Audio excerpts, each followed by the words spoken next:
let's just start with it. When did you first catch wind that something might be up with Shohei Ohtani and his interpreter? Let's just say several months ago. I have to be careful that I protect my sources, and I can tell you we knew as early as January that these wire transfers existed.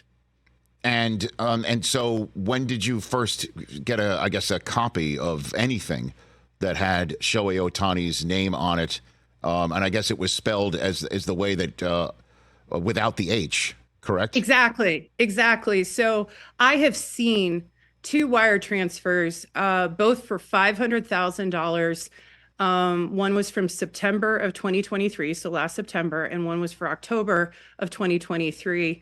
They both had Shohei Ohtani on them from that bank account as the sender, and the name did not have an H in it. So you can imagine one of the first things we did was sort of dig into, does he use that name? And we have since been told by multiple sources, including Ippei Mizuhara, that that is the name he uses as his legal name. It's on his passport, it's on his driver's license, and it's on his bank accounts. And obviously then it would lend a little bit more credence to the fact that it was in fact him, or coming from him, or from his bank account, or from his computer. And I'm sure that might have lent a little bit more, one would think, standing for you to eventually now reach out to the Ohtani camp. Would you say that? I can tell you that the thing that we can say for sure is that Shohei Ohtani's name is on the wire transfers. Now, the question, of course, is who sent them? That is the question. That is absolutely the question. Yes. So now let's, because it's obviously not something any journalist wants to do, is to suddenly be part of the story. And I'm not saying you are part of the story, but the fact that the first story you received from Ohtani's camp was with the interpreter was one thing, and then the story that came from Ohtani's camp after the interpreter spoke was another thing, which now is part of the story as far as I'm concerned. So I'd love to start here with you now. And so when you reached out on Tuesday, walk me through who you reached out to and how the interpreter wound up speaking to you. Well, we published a story on Friday that I really recommend folks read if they've not read it yet. And so if you follow along, we call it a TikTok, not like the app, but it's like a timeline. It's a journalism lingo for us laying out what happened when and how we learned it. And as you follow through that story, you'll see we began reaching out to Ohtani's agent, and then we're connected with a crisis communication spokesperson. That's very normal if you have the kind of allegations that we were dealing with here. And so that was not a surprising thing to me. And we had we went through a course of conversation, trying to understand what happened, waiting for answers. And Tuesday-ish in the afternoon, we began to get word that Ippei Mizuhara would do an interview with me. And I was on the East Coast, so roughly around 10:30 at night, we did a 90-minute interview with Mizuhara, with Ohtani's crisis spokesperson listening to the interview. And that's where he said Ohtani was bailing him out, essentially, from his own gambling problems.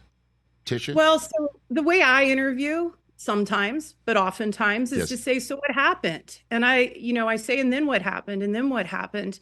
And so through the course of this pretty long, detailed interview, Mizuhara laid out that he had met the bookmaker at the center of all of this at a poker game after a Padres game in San Diego at the hotel room, or not the hotel room, I should say, at the hotel. And he proceeded to be extended credit by the bookmaker and began to place bets. And he, I obviously asked on baseball, and he denied, no, not baseball. He knew the rules about baseball, but the bets were on other things, including international soccer, domestic football, both pro and college, and professional basketball. So we continue to talk. I continue to ask questions. He explained he got deeper and deeper into debt.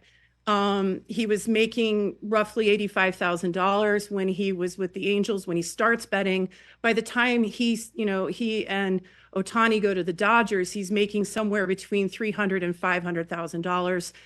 He didn't want to disclose how much he was making. I told him we had sourcing that said it was somewhere in that range, and he confirmed that. So, his salary is changing, but he's getting deeper and deeper into a hole, according to his story. And at some point, he goes to Ohtani, and this is according to the first version of events that he tells me, because, of course, now we know that there will be a second version of events that I get the next day. But in this first version of events, he says that he goes to Ohtani, tells him that he's in financial trouble. Ohtani does not like it, but Ohtani offers to pay off the debts.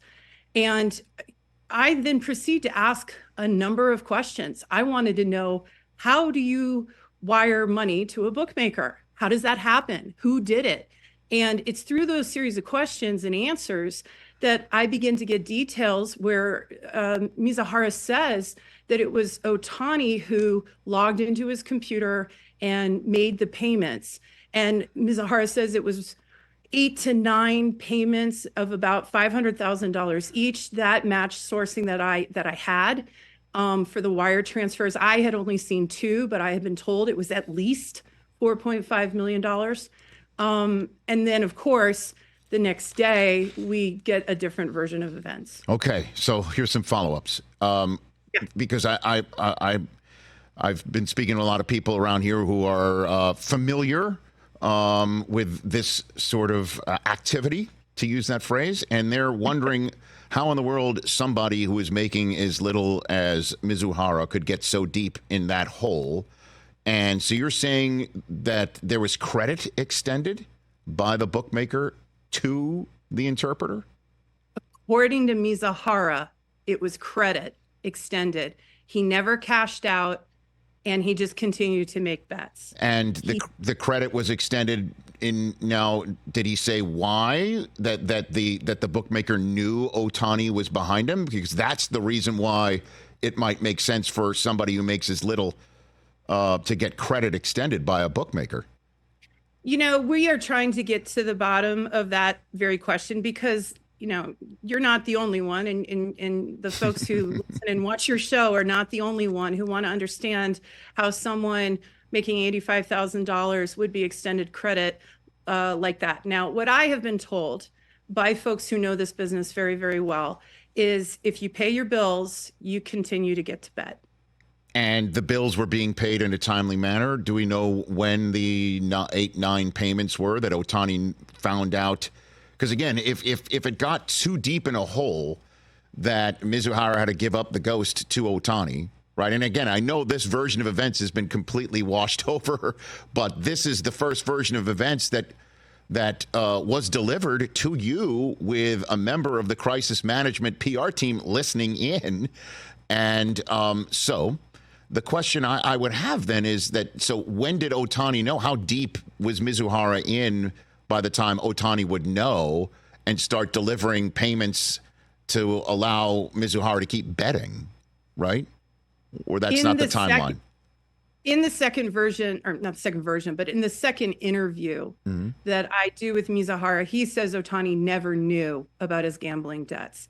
In the first interview I did with him, he said he went to Ohtani in 2023. I have sourcing that correlates with that the payments, the wire transfers were made in 2023. Okay. And then you said moments ago that at least $4.5 million. Is it possible there's more money than $4.5 million that was paid out by Ohtani, Tisha? Right now we're reporting that it's at least $4.5 million. Okay. Catch the Rich Eisen Show every single day on the Roku channel, 12 to 3 Eastern, for free.